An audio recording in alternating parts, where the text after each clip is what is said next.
आप जो देख रहे हैं, और ये पार्टी वाइज भी नाम है लगभग, जदयू, राजद, भाजपा, एनडीए, सबका नाम हम हर जिला वाइज देंगे और ये हम सरकार को भी भेज रहे हैं। और कोई आदमी को जो छुपा हुआ उसको भी निकाल के आपको देंगे। हो गया, जो लिस्ट बना है आप लोग का हो गया, आप लोग का हो गया, हो गया, हो गया। आप बैठ के एक मिनट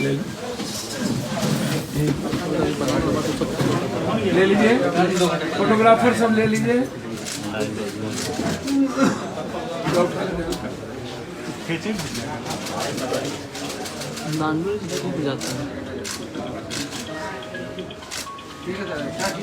देख रहे हैं ना, बस जब फोटोग्राफर जाए उसके बाद हम प्रेस नहीं ऐसा पैसा कैसे कर दें एक हाथ से भैया। मैं इसको वही तो मैं दे रहा हूँ, हर परिस्थिति में नष्टो नाबूद होगा, आप चिंता ना करें।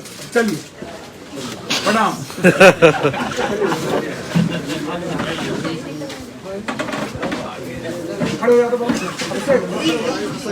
सब दुल्हा को ठीक से बैठाइए, बराती वाला हम लोग है। क्यों ऐसा कर रहे हो यार? कोई बात नहीं, मोहब्बत से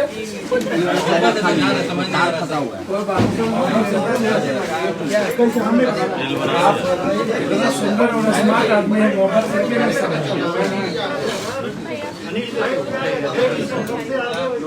शुरू करें। पहला सवाल विपक्ष से, क्या आप सड़कों पर क्यों नहीं उतर? आप बोलते क्यों नहीं? और जो भी विपक्ष है उनके साथ शराब माफिया क्यों चलता है?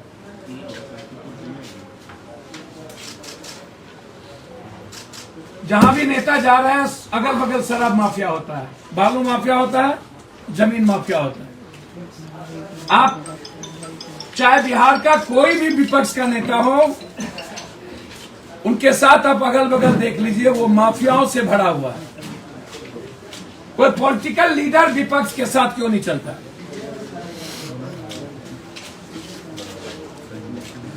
शराब के मामले में विपक्ष के लगभग नेता शराब बेचने में, बेचवाने में, और शराब का पैसा विपक्ष के घर में जाता है।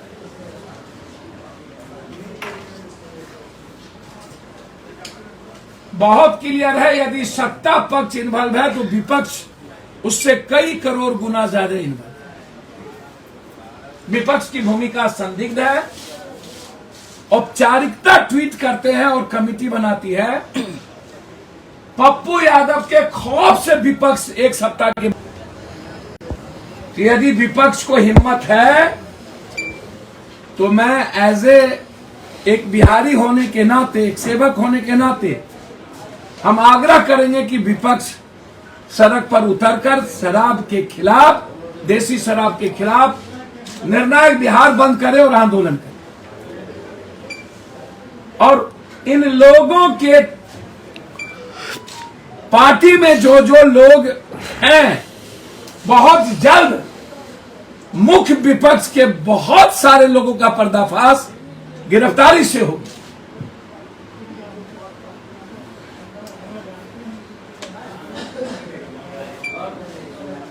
दूसरी चीज, विपक्ष शराब पीता है या नहीं?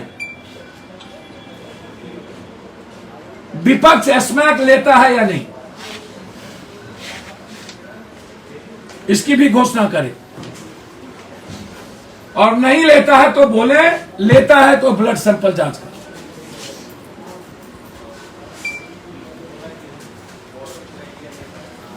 तीसरी चीज, बीजेपी के प्रदेश अध्यक्ष नरेंद्र मोदी जी आपके प्रधानमंत्री हैं और आपकी भूमिका सरकार में जदयू से ज्यादा है, तो फिर विधवा विलाप क्यों करते? हमेशा समाज को बरगलाते क्यों हैं? आपका चरित्र दोहरा और दोगला क्यों है? आप दुष्टई क्यों करते हैं? कोरोना में आप अपने नगर अध्यक्ष कन्हैया गुप्ता को मरवा दिया, आपने 1 रुपया नहीं दिया। पप्पू यादव को 1 लाख रुपया देना पड़ा, आप दिए? बेतिया के नगर अध्यक्ष, तब कहां थे आप? किसने आपको रोका था? दूसरी चीज, जब आप यह कह रहे थे कि थाना हमारी बात नहीं सुनता है और अपराधी और थाना मिलकर, यदि आपका थाना नहीं सुनता है और अपराधी और थाना दोनों मिला हुआ है, तो मेरा रिक्वेस्ट है कि आपको इस्तीफा दे देना चाहिए। आप कायर हैं, आप कमजोर हैं और कायरतापूर्ण और दिग्भ्रमित करने के लिए जनता को आपको 1 मिनट भी रहने का राइट नहीं है। सरकार से या तो इस्तीफा लीजिए या तो आप रिजाइन करिए। दूसरी तरफ मैं बीजेपी के अध्यक्ष से जानना चाहता हूं कि विजय गुप्ता कौन है, जो सबसे बड़ा कारोबारी और माफिया है, जो आपके साथ उस दिन नौतन गया था और जब विरोध किया तो 2 मिनट के अंदर आप भाग गए। आपके गाड़ी में या तो आप उसके फॉर्च्यूनर में बैठे थे या तो विजय गुप्ता आपके फॉर्च्यूनर में बैठे।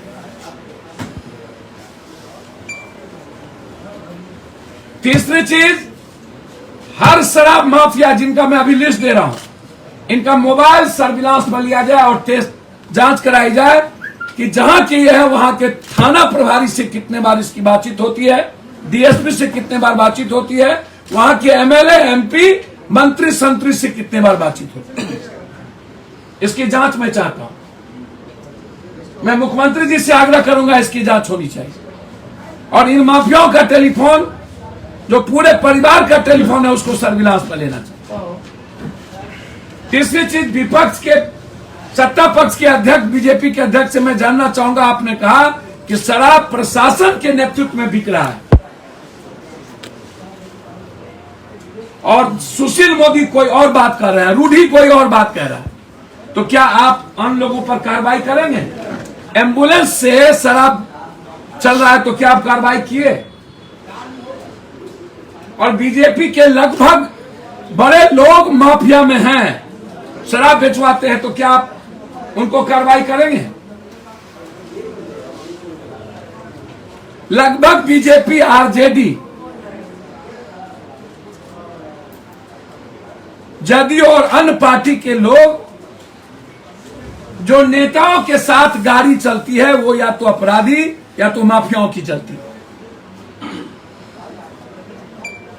और उसमें ये 3 माफिया 4 माफिया, या तो शराब, या तो बालू, या तो जमीन, या तो ठेका माफिया, जल नल योजना या अन्य योजना वाले, और वही इर्द गिर्द बैठे रहते हैं।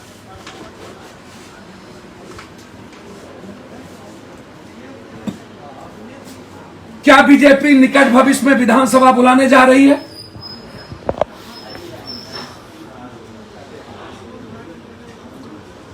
जनता के पैसे का जो टैक्स है, जो लोग लेते हैं, चाहे वो विधायक पालिका हो, कार्यपालिका हो, चाहे न्यायपालिका हो, क्या नीतीश जी की सरकार, एनडीए की सरकार जिम्मेदारी तीनों की तय करेंगे? सबसे पहले जिम्मेदारी तय होनी चाहिए विधायक पालिका की, तब कार्यपालिका की, तब न्यायपालिका की, क्योंकि जनता के टैक्स से ही हम अपने बाल बच्चे को जिंदा रखे हुए हैं। फ्री में बिजली लेते हैं, फ्री में पानी लेते हैं, फ्री में घर लेते हैं, फ्री में मजे लेते हैं और जनता को मारते हैं। तो क्या देसी शराब को कंप्लीट रूप से बंद करने के लिए वर्तमान सरकार और विपक्ष एक हैं? जबकि जब 5 साल पहले ये पॉलिसी लाई गई थी तो नीतीश जी और लालू जी दोनों का दल एक था। उस वक्त आप पॉलिसी इंग्लिश शराब बंद करने के पहले देसी शराब पर आपने कोई निर्णय सही क्यों नहीं लिया? जब आप जलनल योजना में मुखिया जी को डिस्चार्ज सस्पेंड कर रहे हैं, जब आप अन्न घोटाले में डिस्चार्ज कर रहे हैं, तो शराब जिसको आप महत्वपूर्ण हिस्सा माने हुए हैं अपने जीवन का, तो क्या उसमें आप जिम्मेदारी तय करेंगे वार्ड सदस्य की, पंचायत समिति की, मुखिया जी की, सरपंच की, वहां के एमएलए की, जिला परिषद की और ब्लॉक प्रमुख की। इस सबसे पहले झाड़ू ऊपर से दिया जाता है, नीचे से नहीं।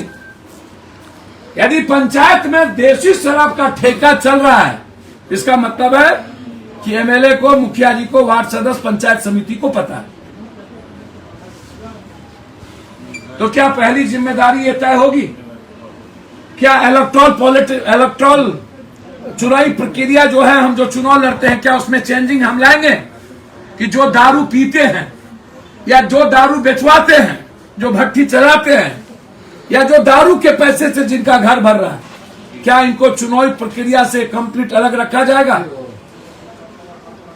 दारू, इसमें गांजा पीने वाले, जब आप कटिबद्ध है कि बिहार को हिंदुस्तान से बाहर रखना है, पूरे हिंदुस्तान में शराब चलेगा, गुजरात में शराब धड़ल्ले ओपन चलेगा, लेकिन बिहार में यदि आप कटिबद्ध हैं तो सबसे पहले आप लोक तंत्र को मजबूत करने के लिए संविधान की रक्षा, जो बाबा साहब अम्बेडकर चाहते थे कि आम आदमी पैसे और दारू पर वोट नहीं दे, पंचायती चुनाव में शराब और पैसे पर वोट दिए जाते हैं, विधायिका के चुनाव में शराब और पैसे खरीदे जाते हैं। यदि आप 3 से 4 बच्चों पर आप बैन करके चुनाव रोक सकते हैं, यदि आप अन्य चीजों में आप चुनाव रोक सकते हैं, तो क्या ये मापदंड नेताओं के लिए नहीं होनी चाहिए कि जो शराब पिएगा, जो उसके कैरेक्टर गलत जिनके होंगे, उनको हम चुनाव प्रक्रिया से वंचित रखेंगे? तो क्या न्यू पॉलिसी में नीतीश कुमार, बीजेपी और विपक्ष एक होंगे? हमारी सरकार आएगी तो मैं ये पॉलिसी बनाऊंगा, हर परिस्थिति में, आम आदमी पे नहीं। जनप्रतिनिधि एक्ट में यदि आप बार बार चुनाव में अपराध पर बहस है, तो जमीन माफिया, बालू माफिया, इन सारे माफियाओं पर बहस होनी चाहिए। दूसरी चीज, जो शराब बेचता है, जिसके पास ठीके पकड़ाए जाते हैं, मैं जानना चाहता हूं क्या उसकी संपत्ति जब्त होगी? क्या यह पॉलिसी तय होगा कि जो शराब बेचते हैं, जो शराब बेचवाने में पकड़ाते हैं, उनका आधार कार्ड सीज कर लिया जाएगा और उनको सरकारी सुविधा से वंचित कर दी जाएगी? ना तो बिजली, ना तो पानी, ना तो बैंकिंग व्यवस्था। सरकार यदि कंप्लीट रूप से डिटर्मिनेशन है कि मुझे करना है, तो आप आधार कार्ड उस व्यक्ति का छीनिए जो भट्टी चलाता है, जो डेली शराब लाता है, ताकि उनको जनता के पैसे से कोई सुविधा नहीं मिलनी चाहिए, क्योंकि वो जनता की हत्यारी है। आप तय करिए कितने नेताओं की संपत्ति और दरोगा की संपत्ति जांच हुई। इसीलिए पहली जिम्मेदारी जनप्रतिनिधि कानून के तहत और विधायिका के तहत। दूसरा, कार्यपालिका में बहुत क्लियर है, दरोगा के सस्पेंशन से कुछ नहीं होना। 1 साल में वो करोड़पति हो जाते हैं, 1 महीने के सस्पेंड करके 10 लाख रुपया में वो दूसरा थाना ले लेता है। दरोगा, चौकीदार, दफेदार से लेकर के एक्साइज इंस्पेक्टर से लेकर के डीएसपी तक को बर्खास्त किया जाना चाहिए। एसपी, डीआईजी, इनको सस्पेंड करना चाहिए, क्योंकि हमाम में सब नंगे हैं। बिल्ली को दूध की रखवाली नहीं दी जा सकती। थानेदार कंप्लीट इन्वॉल्व है दारू बेचवाने में, प्रशासन कंप्लीट इन्वॉल्व है दारू बेचवाने में। तो क्या आप 3 महीना के अंदर स्पीडी ट्रायल करेंगे? आज तक ट्रायल नहीं हुआ।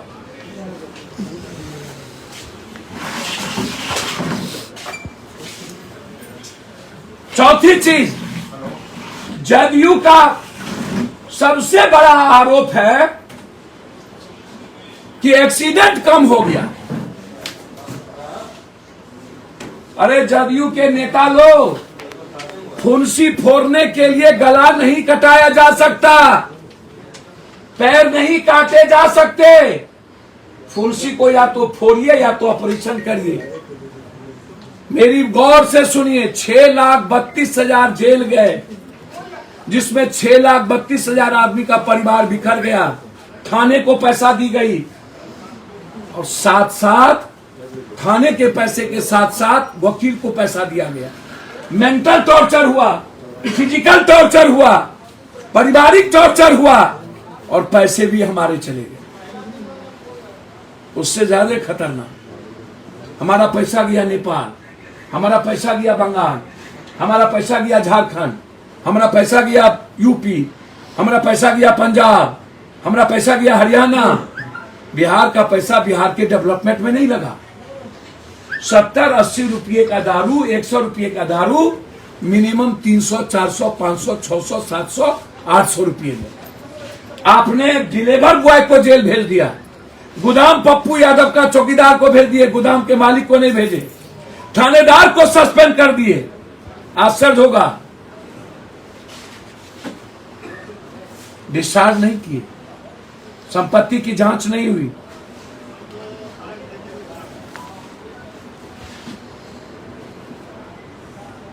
क्या 5 सालों में आपने देखा अरबों खरबों की शराब पकड़ाए गए, डेली शराब के खेप आ रहे हैं, लगभग एमपी एमएलए शराब में इन्वॉल्व हैं, लगभग कुछ बड़े बड़े एमएलए का हाजीपुर और बहुत जगह लोगों का रांची में, दूसरे स्टेट में फैक्ट्री। लाइव बिहार यूट्यूब पर सब्सक्राइब और फेसबुक पर लाइक जरूर करें।